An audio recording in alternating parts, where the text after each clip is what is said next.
It's time for the Savvy Realtor Podcast. I'm Walter Storholt alongside Angie Cole, the owner and broker in charge of A. Cole Realty, serving you throughout the Triangle, teaching you about the ins and outs when it comes to buying or selling a home.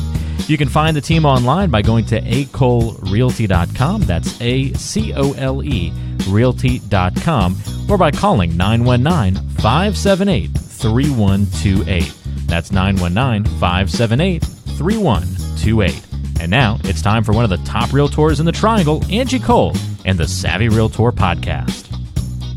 Well, Angie, I want to spend a few minutes on today's show talking about millennials and some of the upgrades that they don't want you to make to your home if you're going to be selling it to them in the near future.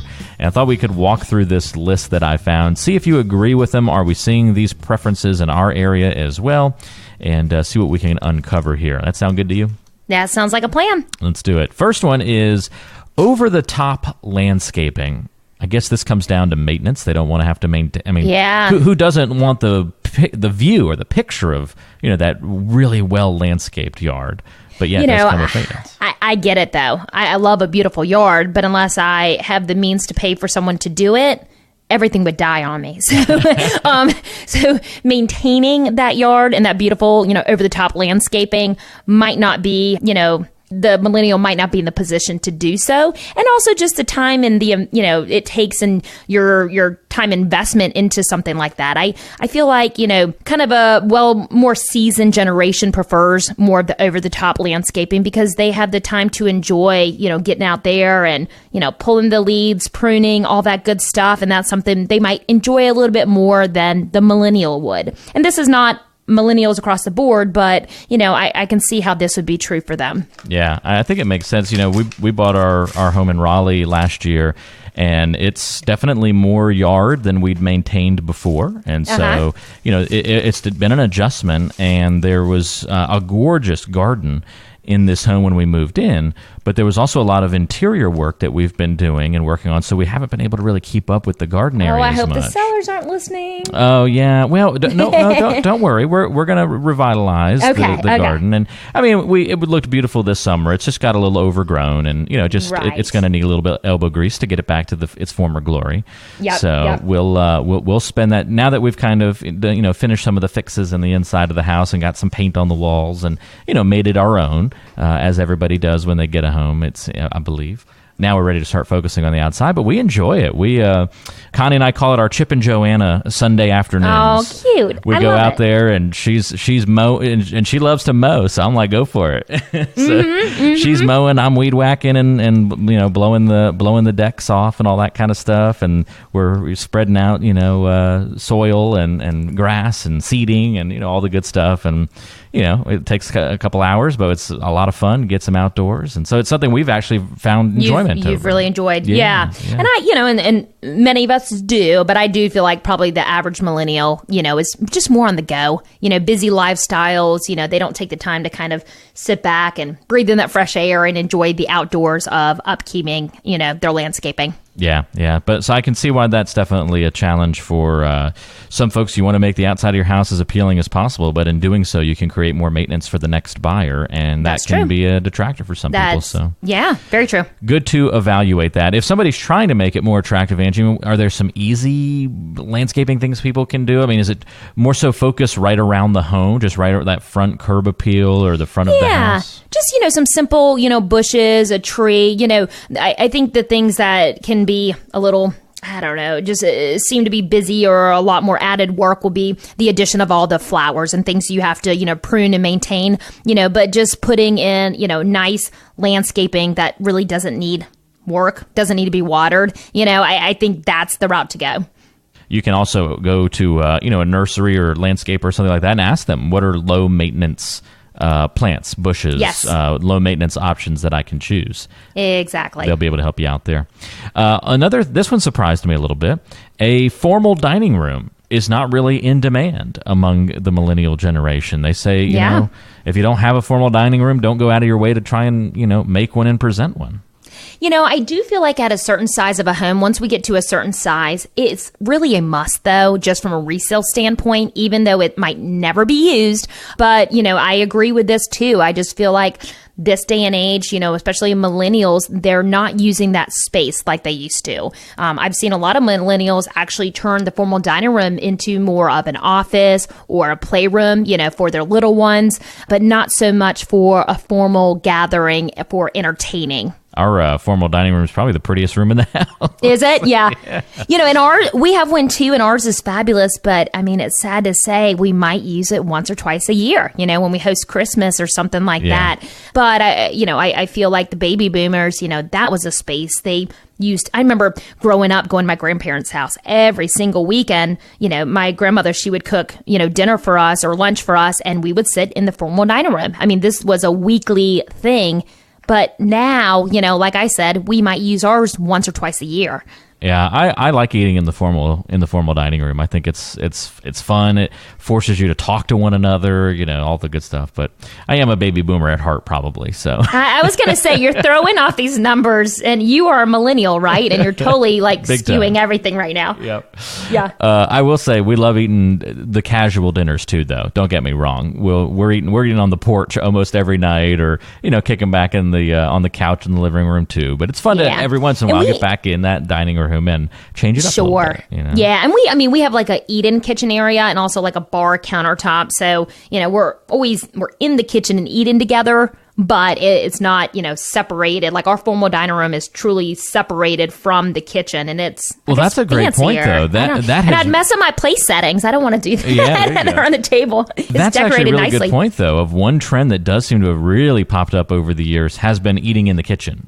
For sure. Not all, but many, especially most of the new builds, I tend to find that they now have an eat-in kitchen. So it's a designated area with a smaller space for a table, maybe enough space to put 4 to 6 chairs, something smaller, or also like an island with a bar countertop. That's been something that has really been a trend, this day and age with the new builds, because, people can kind of hang out while one person's cooking, others can hang out in that kitchen area. Yeah. I mean, I know I've enjoyed that kind of setup. Oh, absolutely. Yep. So that's the another big one there, the formal dining room. Interesting debate if you're looking to create one in your home. May not be necessary depending on who you're marketing to. Great question to ask a realtor like Angie Cole. If you're just tuning into the show, we're talking to Angie Cole of A. Cole Realty. This is the Savvy Realtor Radio Show, helping you in the triangle better prepare for selling or buying your next home. Something else millennials say they don't want in terms of upgrades, Angie, is a designated floor plan. Some people probably don't really know what a designated floor plan is in the first place. Yeah, I was going to say, to me, a designated floor plan is the opposite of being open. Okay. Is that correct? Yeah. So I would, the way I read this would be, older homes, they really had more of designated room spaces. Like they are more blocked off. And so here's our living room, here's our dining room, here's our formal living room, here's our kitchen. And there was, a designated wall in between all these spaces. Well, this day and age, the newer build homes, they're going towards the open concept. And I feel like millennials, that's what they want because they enjoy entertaining, having friends, having family over, where they can see everyone at once. Someone can be in the kitchen while they still hang out with others in the living room. So it's that open concept that I feel like most millennials prefer versus more of the traditional style floor plan. Yeah, I think you're exactly right there, Angie. That's an easy one to talk about for sure. For a while, I feel like open floor plans have been the way to go in most people's minds, especially millennial generation for sure. Brand new carpeting is something else millennials say, you know what, don't bother putting in brand new carpeting because they prefer the hardwoods these days. You know what, I agree, but I'm going to play devil's advocate here because with preferring hardwoods 100%. Everyone this day and age, they want the hardwoods. Millennials and, other, generations. So I wouldn't say that's just millennials wanting that. But I tend to find that millennials, most of all, are definitely nitpicky in regards to wanting something move-in ready. And so I would switch out your carpet if your carpet is dirty, if it's dingy, if it's not so much move-in ready.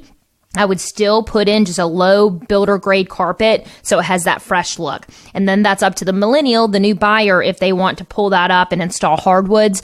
But I have worked many times with millennials who they walk in and just because the walls need to be repainted, they walk out. Or because there's dingy carpet, they can't look over it. So I I personally would actually suggest still installing new carpet because they want something that's move-in ready.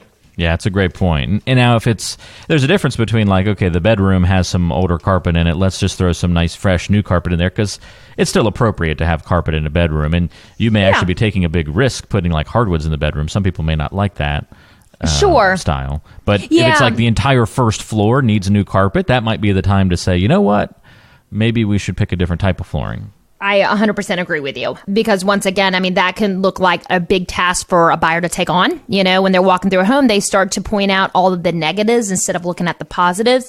And if all of a sudden it's, flooring's going to cost me, $10,000 to $15,000 to redo all of this, now they might go on to the next home. So if it's a big space, it might be good to go ahead and put in that upgrade of hardwoods. But you also have to make sure that it makes sense as far as the money invested. Will you get that? Because hardwoods is one of those things that we all love, but the amount that it costs you to install, you might not get 100% of value back out of it. Oftentimes I say items like that are something for you to enjoy, but not necessarily put in and get 100% plus back on your return. So be careful there. But that's where, when I'm doing a walkthrough, I can give you the guidance on what we would suggest to improve and keep as is. Great point, Angie. Last but not least, millennials say they don't want you to upgrade things like memorabilia and game rooms. Those are going out of style, and they say to go digital now instead of showcasing, stuff. Yeah, I do agree here. We say, maybe use those spaces for more of a theater room. But instead of, showcasing your, ping pong table or your arcade set, those things are cool and they're neat to look at. But I just feel like millennials this day, everything is really digital. It's online. They're using their phones. They're using their iPads. They have these huge big screen TVs, which are probably more important to them versus, those old school kind of arcade games that used to be part of a bonus or game room. It is true. We've traded playing actual ping pong for just playing ping pong on the Wii, and it does take up a lot less square footage to that is true. Have the digital version of ping pong instead. But a good old school ping pong game is a blast. It can't beat it. Yeah, it's very true.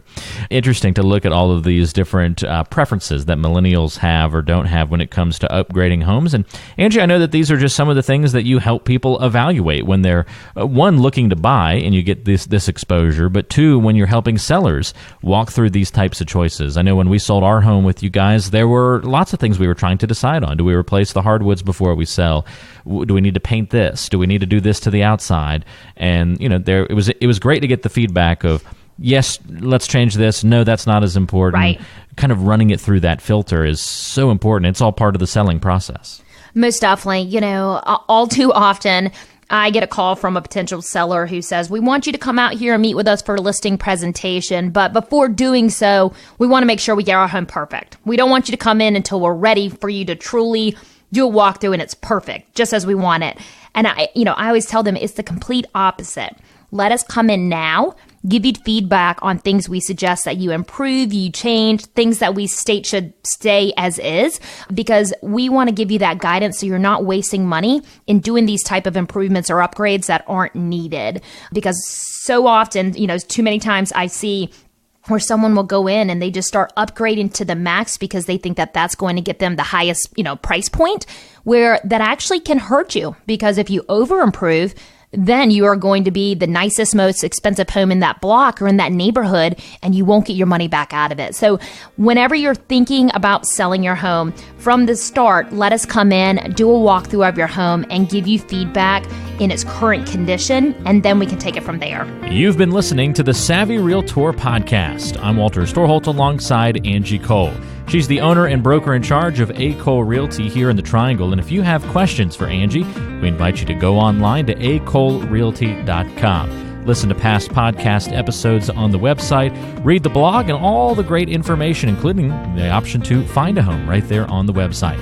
That's acolerealty.com. And you can also call Angie with your questions, 919-578-3128.